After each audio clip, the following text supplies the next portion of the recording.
Gilas Women umangat sa FIBA World Ranking number 30.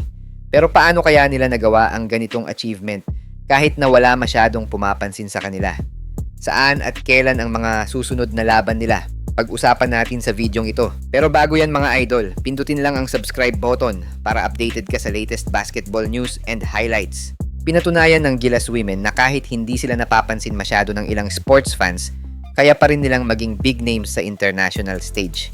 Paano ba naman? Sa latest ranking na inilabas ng FIBA, umangat ng 9 na pwesto ang ating Gilas Women matapos ang magkakasunod na achievements nito sa loob lang ng napakaikling panahon. From world number 39 last 2025, ngayon ay nasa rank number 30 na sila, kung saan naungusan na nila ang ilan sa mga European teams na dati ay ahead sa Gilas Women. Kabilang sa mga nagpaangat sa rank ng Gilas Women ay ang historic win nito sa Colombia, last FIBA World Cup qualifying tournament sa France, which is the first ever win ng Pilipinas sa isang non-Asian team.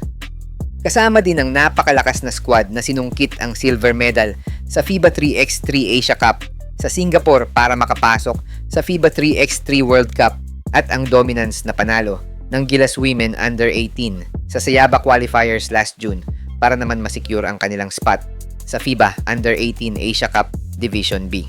Ang nakaka-inspire kasi sa Gilas Women team mga idol, wala silang star player, wala silang malakas na naturalized player gaya ng ibang bansa.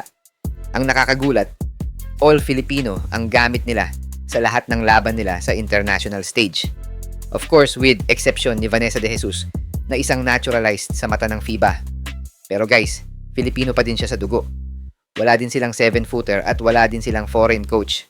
Pero paano nila nagawang makaakyat sa rank number 30? Para sa akin, pure puso ika nga. Dahil malaki ang naitulong ni Coach Pat Aquino para maitanim ang sistemang ginagamit ng Gilas Women ngayon. Pero guys, linawin ko lang na ang pinag-uusapan natin dito ay yung era ni Coach Pat. Dahil recently nga ay kumuha na ng bagong head coach ang SBP sa katauhan ni Coach Burke Toes matapos tanggalin si Coach Pat. Pero why Gilas Women system is effective sa international stage? Imagine pa na ang pinakamatangkad lang nila ay si Jack Animam na nasa 6'4" lang, tapos si Casey De La Rosa na nasa 6 feet lang. Para sa akin, sila talaga ang mga key players na talagang bumuhat sa Gilas Women team kung nasaan man sila ngayon. And props din sa mga veterans nila like Afril Bernardino, Mika Cacho, Kent Pastrana, Janine Pontejos at iba pa. Anyways mga idol, for sure marami ang magsasabi na magkaiba ang Gilas Men sa Gilas Women. Yes, syempre. Pero kung achievements lang ang pag-uusapan, mukhang nakakapantay na ang Gilas Women sa mga achievements ng Gilas Men sa panahon ngayon.